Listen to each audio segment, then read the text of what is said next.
जी sir, 1 साल 40 दिन में अटक जेल में रहो। 1 साल 40 दिन 1 साल 40 दिन में अटक जेल में रहो। किस जुर्म में? ये 9 मई में इमरान खान के खाते में गिरफ्तार किया था। मेरी वालदा को पता नहीं था कि मेरा बेटा मर गया कि जिंदा है। जब मैं रिखा हुआ घर गया, वो ज़ाहिरी बात है यार, मतलब जब रिखा होता है तो खुशी का माहौल होता है। कहते हैं कि यार शुक्र है कि मैं जहन्नुम से निकल आया। जब मैं घर गया तो मम्मा के सामने, मेरे मम्मा सामने बैठ के खाना बना रही थी। जब उसने मुझे देखा, वो दौड़ के मेरे पास आई। तो जब मुझे देखा तो उसकी 2 मिनट उसका सर मेरे कंधे पे पड़ा रहा। उसकी आखिरी सांसें मेरे हाथों में थी। मैं आपको बता नहीं सकते, वो मैं सारे जितने भी मेरे दर्द थे वो मैं भूल गया था। मैंने कहा यार कुछ भी नहीं है ये जो दर्द है अली, तू अभी भूल गया यार।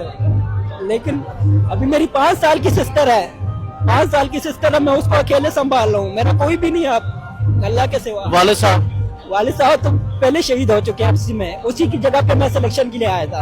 अब मैं आपको बताऊं, मेरी सारी दुनिया उजड़ गई, मेरे पास कुछ भी नहीं है। अब मैं मर चुका हूँ अंदर से। नहीं है आपके सामने, अगर एक खड़ा है ना, ये मेरी पहले की पिक्चर आप देखे, आप मैं पहले की पिक्चर आपको दिखाता हूँ। मैं क्या कह सकता हूँ, कुछ भी नहीं रहा।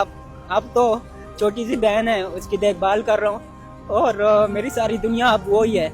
लेकिन हाँ, ये कितना भी जुल्म कर लें, जो भी करना चाहते हैं हम लड़ेंगे, मरते दम तक लड़ेंगे। चाहे जान जाती है तो जाए, कोई परवाह नहीं। मैं आपको छोटा सा शेर सुनाना चाहता हूँ कि खुद से बेजार हो गया हूँ मैं, ज़हनी बीमार हो गया हूँ मैं, कोई अच्छी खबर नहीं मुझ में, यानी अखबार हो गया हूँ मैं। बस अल्लाह हिम्मत दे, हौसला दे।